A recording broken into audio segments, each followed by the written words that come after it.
Hello everyone, I'm Aidan from TVP UK Study Session this week of the FAQs, question 97, 98 and 99. Got Lidis and Nick in, thanks guys for coming. And it's our last one before the new year, which is cool. So quick update for the video. Yesterday we had a bit of a planning meeting. So we're going to be from when we finish the FAQs in about 3 weeks. Sorry, I'll get the exact date. But we finish them fairly soon.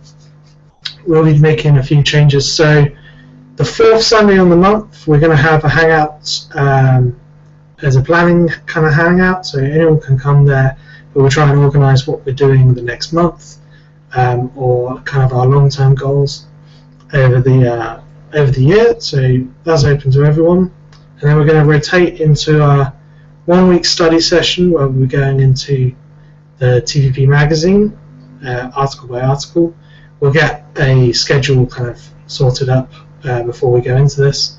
Then we'll have a week for activism projects, so we're going to be making some flyers, some posters and these kind of things so that people can print off and hang out or hand out or do whatever they like with. Then back into study session for another week on the magazine, and the fourth one is going to be a kind of open, anyone can bring any questions to us one. So we'll have a few people here ready to answer questions for anyone that wants to come in. These questions can be sent to us throughout the month as well. We might set up a Google moderator for that, or the questions can just be directed to the page in the meantime. So any questions about FAQ, about the Venus project, we'll try and answer on the fourth Sunday of the month. And if there is a fifth Sunday, like there might be sometimes, we'll fill it in with a study session. Cool, so that's the general plan, but we'll get some kind of scheduling in place so it's a bit more organised when we go into that. But that is generally the plan, and we'll see how it goes. Cool, so guys, into tonight, we're on 97. What was 97? What about drug addicts and alcoholics? Maybe Ludus? Alright, sir. I have answered. For now, I'm only familiar with Fresco's and Gabor Mate's view and help towards addiction. So the qualified people in those areas will be making suggestions and decisions for methods of prevention and treatment.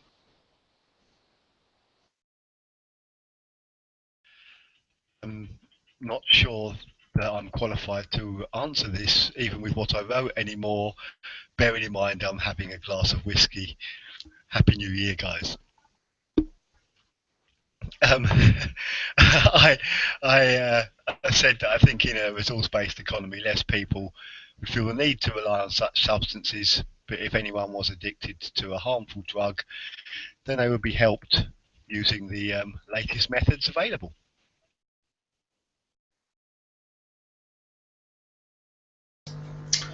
Yeah, me, obviously you help people using whatever the best knowledge is at the time. As the other guy said, I'm not an expert in this area. Generally, prevention through education is the Venus Project's approach. Education, as well as Nick, sorry, you said that people will be less feel to need the substances in RBE because the environment would be a lot nicer for people, so there's no kind of escapism or less you would see through drugs and all this stuff. So that would be good. There would also, I would suggest, probably be some sort of restriction in supply of certain drugs. Yeah, I mean, I think that, you know, if you take away, you know, money, then, you know, drugs and prostitution tend to suffer, you know, because money tends to help in these games. You know, that said, you know, if people wanted drugs, I guess they'd produce their own. You know, but it does become, I think it's one of those things. If it's not prohibited, it's less exciting, and for sure, with better education and with better access to lots of alternatives, if you can go scuba diving or hang gliding or whatever and get your thrill, from an activity that you just wouldn't get access to nowadays without the actual having the money and then having to buy the kit and having to join the club and having to do the training, when all you want to do is jump off a cliff with a bit of cloth attached to yourself. Essentially, so I think there would be less need for it.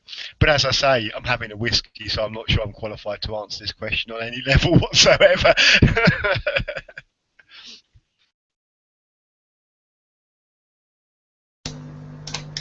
Cool, well, I think we're all pretty much there.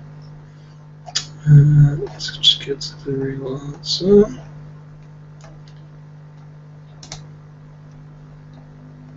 Nice and short.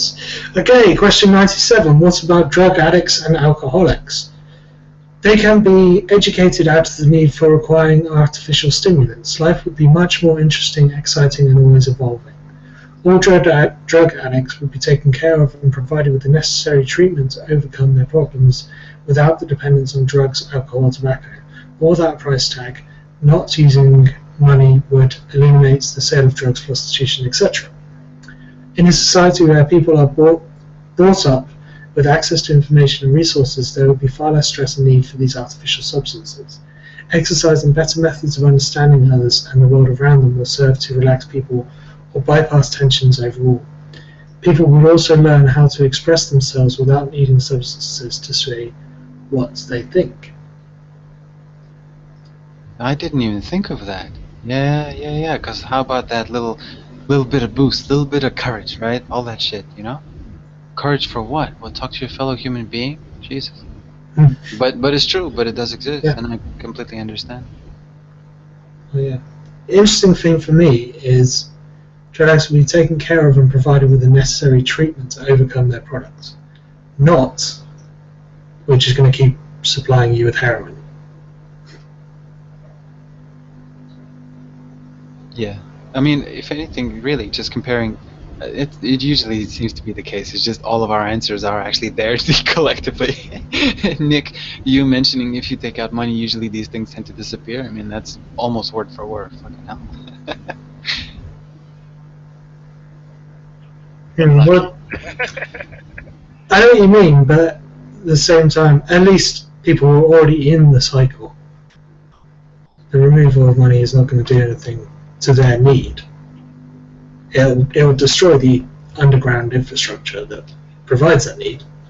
Yeah, but we have transition and we have a resource-based economy down the line, and that's sort of two different places essentially. Like what you said, they don't say, well, we're going to carry on giving you heroin. I mean, in the transition period, I would imagine, as much as we care about everybody, I would imagine that the people that are hardcore drug addicts during a transition, they'd all be having a whole issue going on because money's ceased to exist, and so they can't get their score, so they're going to be looking for medical help anyway. Well, the thing with that is that money won't cease to exist until there's abundance. So until there's a limited supply of heroin, then there will be an underground. That's what I understand of the way to tackle the money and that kind of stuff with abundance, which is interesting. But not exactly. But Portugal have gone very much down their lines. They have safe areas where people can do these things these days. It's all decriminalised. I think there was talk of putting one up in London, like at least safe a safe place that you can go to shoot up or something. Yeah, it's a difficult area, and I should imagine would still be a difficult area during transition, but you just help people best you could. Well, and also, I mean, see, this is the thing. Also, what was it? The tackling scarcity. So the artificial scarcity means that we have the means to do this, but we just don't give a fuck to do that. Meaning, all of this stuff we're talking about, we are assuming that, well, how am I going to express this the most clearly? It's the whole, those memes on Facebook and stuff, some of them actually have good basis for stating specific numbers of money amounts in dollars for, this could have provided 3 years of education and several years, whatever, all that shit. They actually have basis, some of them. And then when you compare them with like NATO's and UN's and NASA's reports, also independently done, they kind of correlate with one each other with very sort of slim marginal errors in their estimations. So this stuff, it exists. Just people don't give a fuck to do it. No, I'm going to put it offshore. I'm going to put it in tax havens. I'm going to fucking invest in charities, which do fuck all, and blah, blah, blah, 0.1% actually does go to the places intended. All that stuff, right? Because it's easier. I don't have to sacrifice my stuff.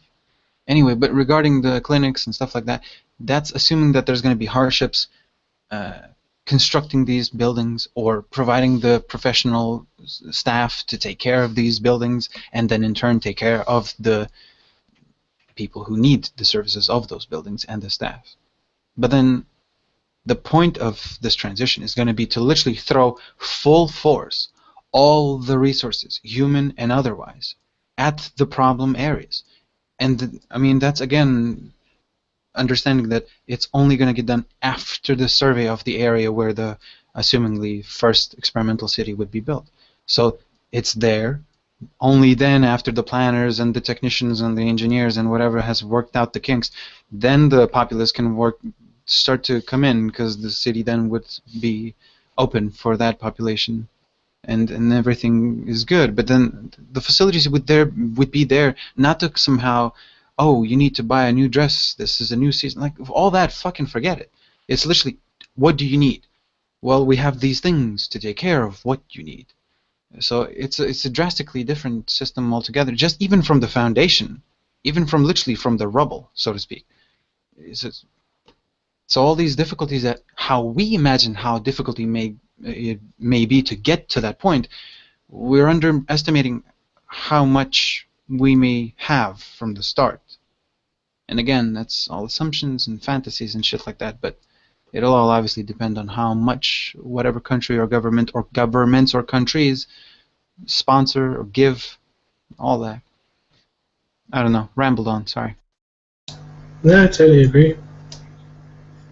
I think that's what I meant about there'd be some restrictions on drugs. You have to show that you need it. I mean, possibly.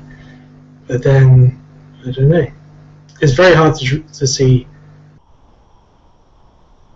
because in the end,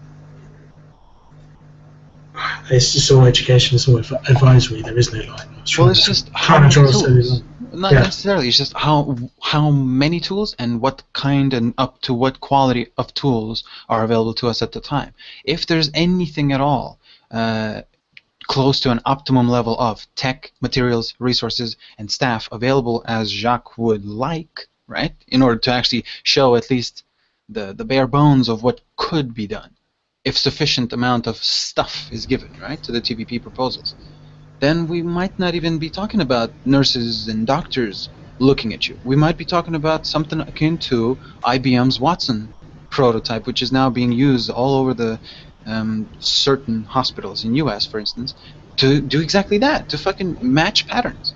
So they scan you. They just scan you like you're a biological product. And what do they scan you for? All kinds of diseases which, to a human eye, would be taking, several opinions.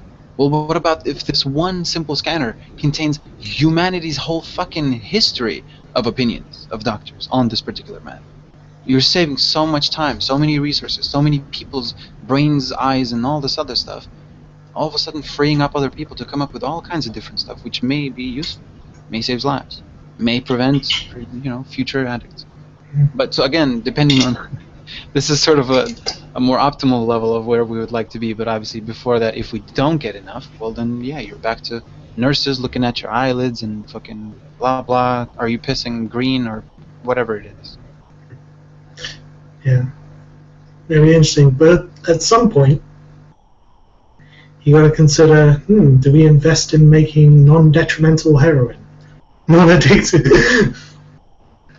Have a whole new brand of super drugs with a sober up pill. Yes. I'll take that, please. Okay, should we move on to the next question? Oh god, this question. Okay, so 98. Is the Venus Project interested/capable of coordinating with other groups, intentional communities, individuals to organise a resource-based society distributed through the current society? Put another way, is TVP organising the transition itself, or just providing an example of what is possible with the intention of society as a whole enacting the switchover? Okay. So there's kind of a couple of sub-questions in there. I'll go for mine. So TVP is an organisation which is advocating the transition and is aiming to demonstrate the technology and ideas of a resource-based economy with the first city.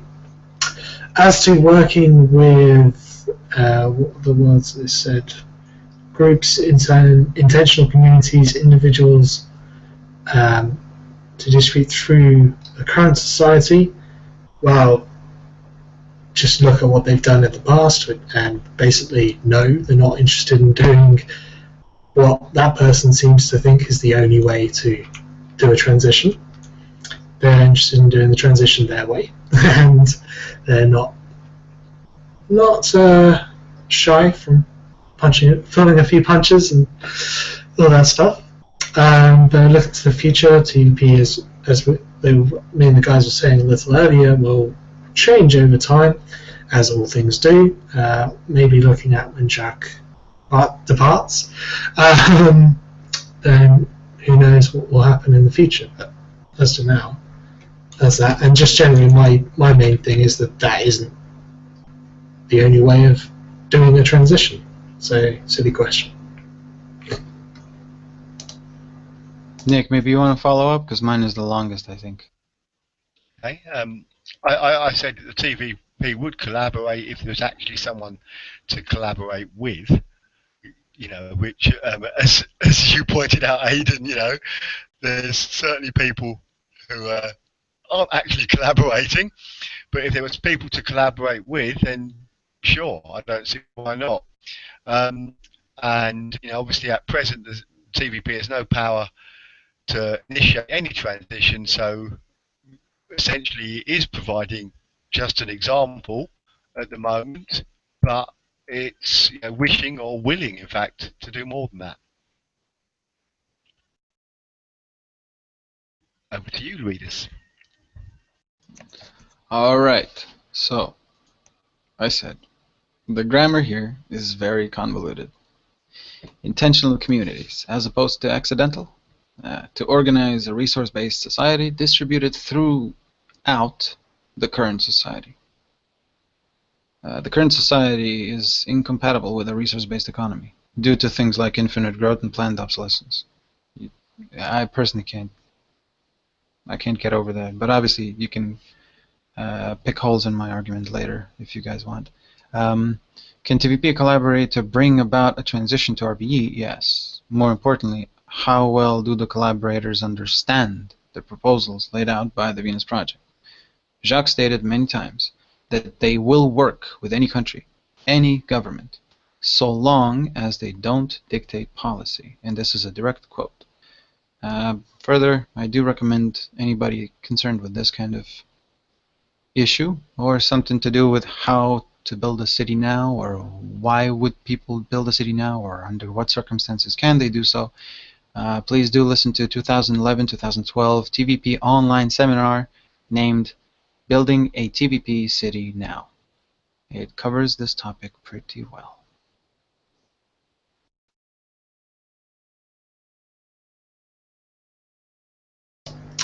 Good answer. All around. Okay, so FKD 98. Not going to read it again. We are not about intentional or sustainable communities living well to themselves. We are introducing an alternative global society.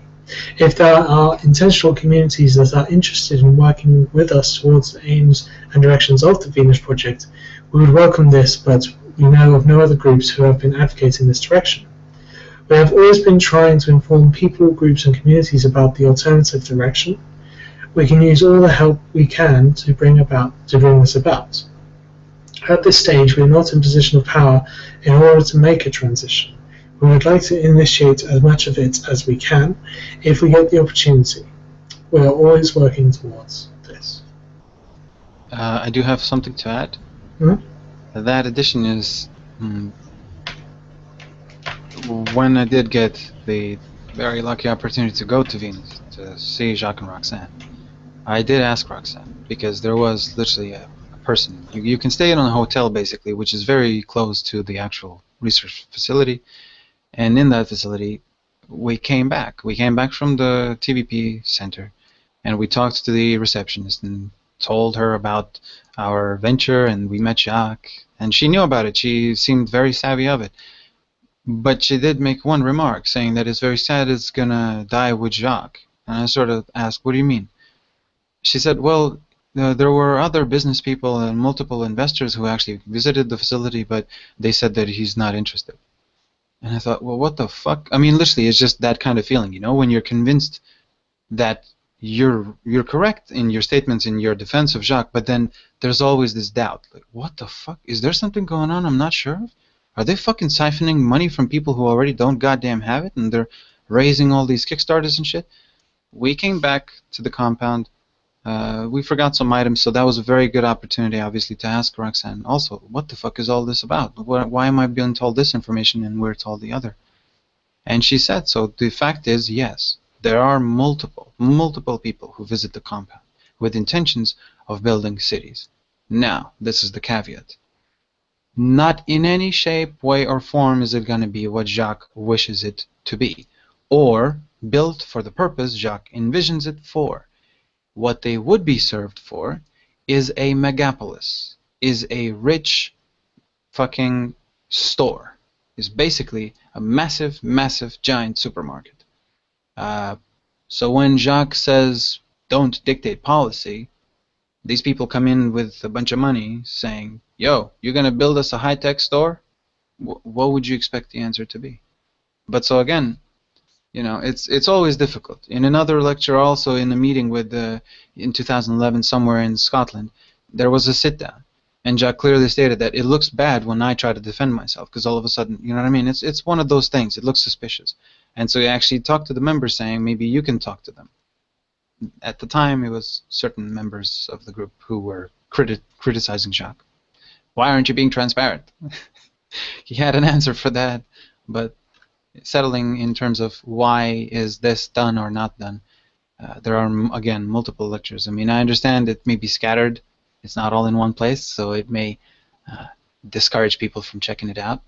But I assure you, if you do put in time to look at least FAQs, if not, look at the actual materials available on YouTube educational channel of the Venus Project, you'll find the answers you want. It just takes time. That's all I wanted to add.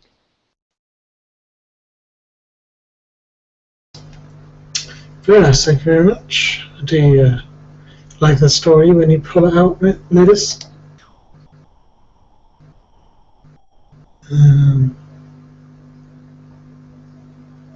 Yeah. I guess the word is. Oh, actually, I didn't read the question properly. My bad. It says coordinating with other groups rather than collaborating. In terms of collaboration, you've got to expect a bit of give and take. The Venus Project is very. You can help us. We're not going to move an inch. They also, I mean, see, this is the thing. It may come across as that, and I don't know. This is the thing. I really don't fucking know, right? I could be the gullible little sheep, whatever you want to call me, because, oh, Jacques can do no wrong. Fuck that. You know, he comments about his primordial slime, you know. values and carryovers. But it takes nuance. I mean, people can remember things that they want to remember, or look out for things that they want to look out for. Confirmation bias, all that shit.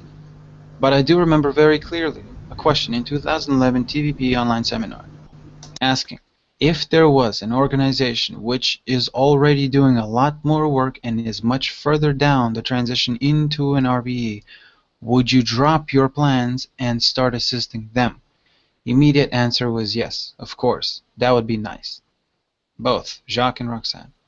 So whatever this means to you, if you wish to trust it, if you don't wish to trust it, fine. But the answer is there. I think, you know, obviously that, like, with such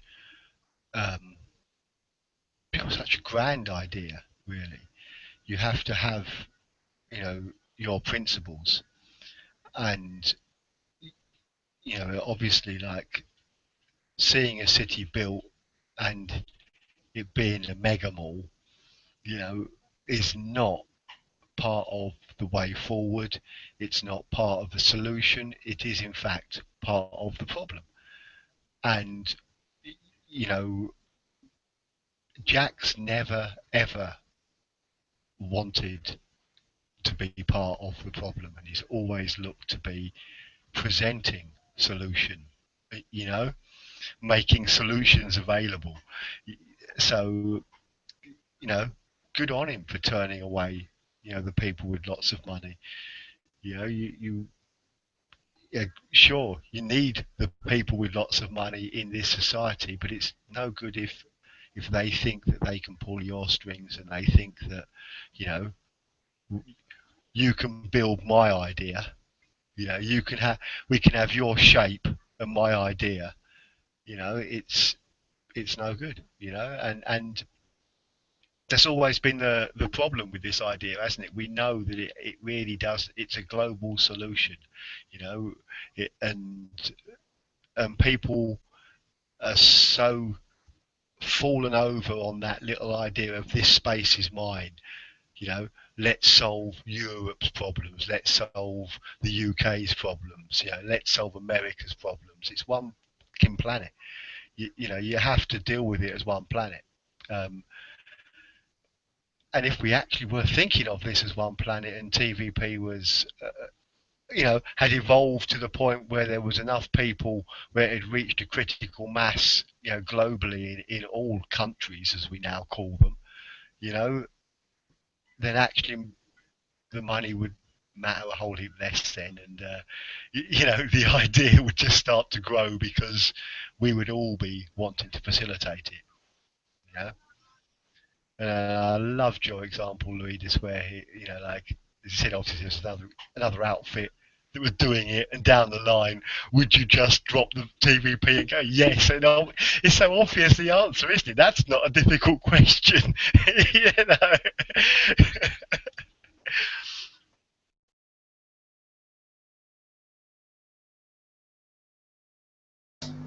Sorry, I made a funny remark with my mic muted. It doesn't matter. It was sarcastic. So, is that good? Should we go on to the next question? Sure. Cool. So 99.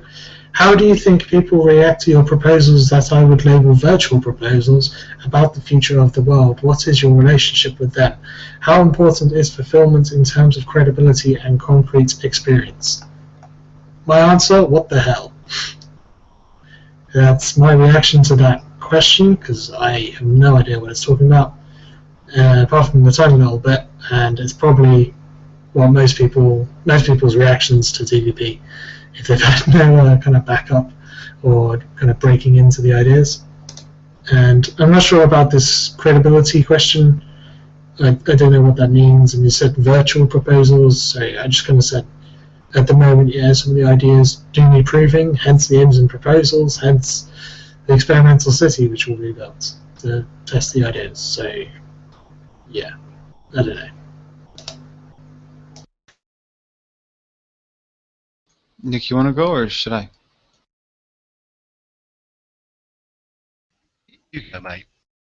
All right. So, first of all, Eden, yes, I agree that just the structure of a sentence. Again, I remember I remember you brought up a very good point. You know, I mean, these people who ask the questions, not necessarily English speakers, not necessarily native English speakers, all that stuff. So, but nonetheless, it does not make it easy to interpret what the actual question is. I mean, there's at least 4 of them here, and I mean, I answered one, right? How do you think people react to your proposals? My answer to that is in a variety of different ways, all depending on multiple factors: my delivery, how well my delivery aligns with the person's values, how open-minded the individual, etc. The rest, I simply don't know how to interpret, and that's being completely honest. I tend to agree with you guys in the fact that, well, a lot of these questions, as we said, have been, you know, you're not even sure what they're asking. I did interpret the second half, how important is the fulfillment in terms of credibility and concrete experience. I interpreted that as like, like almost like we will, you must have the Venus, I must make the Venus project, succeed because like this idea makes me who I am and that sort of thing. That's how I interpreted it, but it's a stupid question. But as I've said, people react differently to everything from the price of beans to the threat of global destruction. Their reaction to the TVP proposals are no different. And this fulfillment bit of the TV proposals, i.e. a resource-based economy, is really got nothing to do with credibility. We can carry on as we are, or we can make the change to this.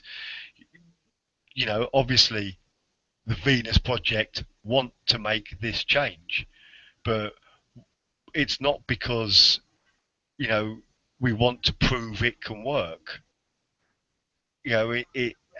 Obviously we'd have to prove it can work, but then I think Jack's answered a lot of the science behind the reasons why it would, and certainly if there was issues that arose, they would be dealt with in a sensible fashion, not like no, there's people that object, let's send in the troops, quick, bomb the fuckers, we've sorted it. So I mean, that's assuming what they're asking. I don't really know. Well stated. The last part as well, the bombing stuff, I mean, that's very much today's solution.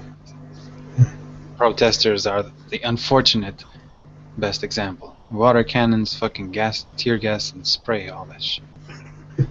And whilst you're reading that out, I looked at the real answer, and you've got one sentence which is basically word for word exactly what you just said. So, well done. I'm on a roll tonight because I got lucky on 2 of the answers. Maybe I should drink more whiskey. Yeah. Such a weird one. This. I'm trying to work out how to reword it, but you just literally can't. The real answer is split into 4 paragraphs, which it can just like, as you said, Lidders, there's 4 questions. So question 99. I do not depend on present-day values, language, and customs since they were designed centuries ago, nor am I affected by what the majority of people believe. At one time, the majority of people believed the earth was flat. They believed in many different gods and demons who they thought were responsible for their predicament. I also disagree with the concept that humans actually communicate with one another. This would not be possible unless they have common backgrounds in technology and science. In most instances, people talk at each other rather than to each other. When stating this, I urge you try to explain in simple terms the positive gains of the social direction that I propose. To clarify these concepts of a possible sustainable future for all of the world's people, we produce videos and books available on our website at www.thevenusproject.com. There is no question of credibility. If we continue in the direction we are going, we will destroy the environment and one another. I was listening for my bit. I'm not quite sure that it was verbatim, but yeah, I did belittle the credibility bit, yeah. Yeah, well, the last one, what did you say? We can keep going as we are, we can change. Yeah. And we can continue as we are, and we'll destroy the planet. Well, yeah, it's similar. Pretty close. Yeah, it's similar. Close enough, you get it. gold tick. Bearing in mind, I can't officially speak for the Venus Project, and I can have a star for that one. I get myself a gold star on the reward system. I should set up my my whiteboard that Ludus, I think you saw the other day, with gold stars for everyone that attends. Oh, I've got a token. What can I spend it on?